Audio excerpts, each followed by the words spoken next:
Assalamualaikum warahmatullahi wabarakatuh. Perkenalkan, nama saya Tini Wulandari, kelas konversi Prodi Pendidikan Ekonomi Universitas Pancasakti Kampus D.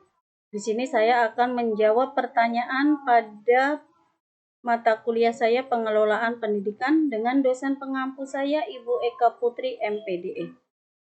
Pertanyaan yang pertama, mengapa pengelolaan pendidikan perlu diperhatikan? Permasalahan apa saja yang jadi perhatian dalam pengelolaan pendidikan dan bagaimanakah pengelolaan pendidikan yang dinamis tersebut?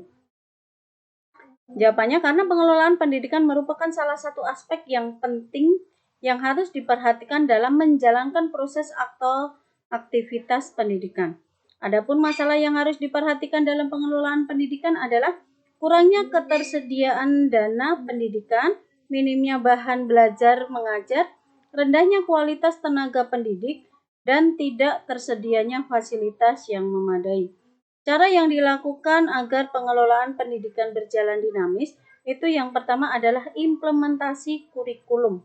Yang kedua, pengembangan program tahunan, program semester, dan persiapan mengajar. Ketiganya, penggunaan metode, media, dan sumber belajar. Yang keempat, pelaksanaan kegiatan pembelajaran. Kelimanya, program perbaikan dan pengayaan. Keenamnya, melaksanakan kegiatan ekstrakurikuler. Ketujuh, kegiatan bimbingan dan konseling. Dan kedelapannya, penerapan muatan lokal. Yang nomor 2, jelaskan 8 standar acuan pendidikan dan apa yang dimaksud dengan MBS. Nah, adapun 8 standar acuan pendidikan itu yang pertama standar isi, mencakup lingkupan materi minimal dan tingkat kompetensi minimal untuk mencapai kompetensi. Yang kedua, standar proses. Pada suatu pendidikan merupakan pelaksanaan proses pembelajaran secara interaktif. Ketiganya, standar kompetensi kelulusan atau disingkat SKL. Untuk pendidikan dasar dan menengah melaksanakan Peraturan Menteri Nomor 22 Tahun 2006 tentang standar isi untuk satuan pendidikan dasar dan menengah, serta Peraturan Menteri Pendidikan Nasional Nomor 23 Tahun 2006 tentang standar kompetensi lulusan. Selanjutnya yang keempat adalah standar pendidikan dan tenaga kependidikan atau SPTK, di mana pendidik harus memiliki kualifikasi akademik dan kompetensi sebagai agen pembelajaran. Yang kelima adalah standar sarana dan prasarana atau SPP. Setiap satuan pendidikan wajib memiliki sarana yang meliputi perabot, peralatan pendidikan, media pendidikan, buku, dan sumber belajar lainnya. Yang keenam, standar pengelolaan atau SPI. Dalam satuan pendidikan dilakukan oleh manajemen memiliki kewenangan untuk mengelola sekolah sedemikian rupa. Ketujuhnya, standar pembiayaan atau SPB yang dilakukan dalam manajemen sekolah sesuai dengan standar nasional pendidikan terdiri atas biaya bantuan pendidikan, biaya personel atau biaya operasional satuan pendidikan. Dan yang kedelapan adalah standar penilaian pendidikan atau SPP yang dilakukan di sekolah dasar mengacu pada sistem penilaian berkelanjutan yang dikembangkan oleh tim jaringan kurikulum.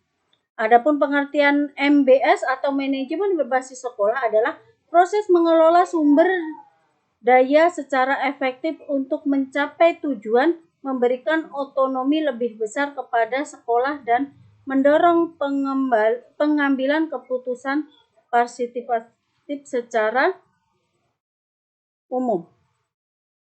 Selanjutnya nomor 3, apa perbedaan pengelolaan pembelajaran dengan pengelolaan kelas? Dan mengapa dibutuhkan pengelolaan kelas dan seperti apa pengelolaan kelas yang baik?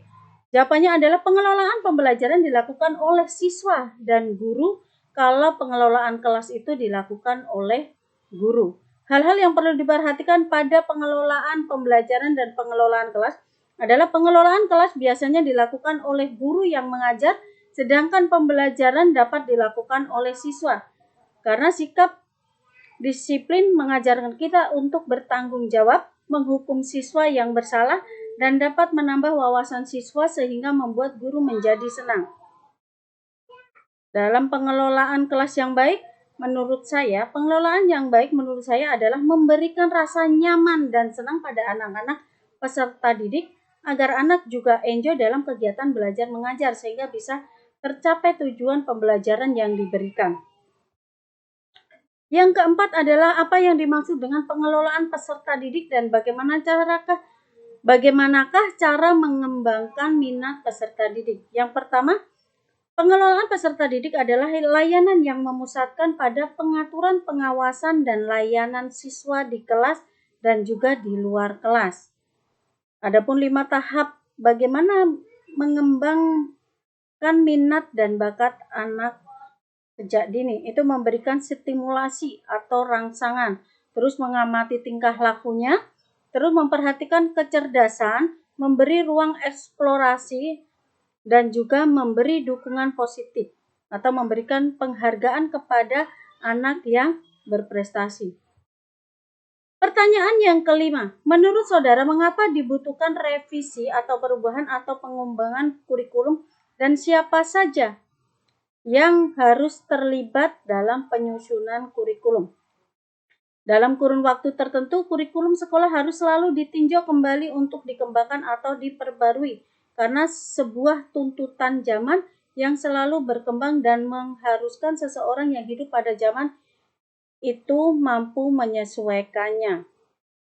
Adapun orang yang terlibat dalam penyusunan kurikulum di antaranya ialah kepala sekolah, guru, komite sekolah, dan juga siswa. Sebagai manajer, kepala sekolah bertanggung jawab atas manajemen sekolah. Baiklah, mungkin cukup sekian presentasi dari saya. Apabila ada salah kata atau salah ucap, mohon maaf yang sebesar-besarnya. Terima kasih. Wassalamualaikum warahmatullahi wabarakatuh.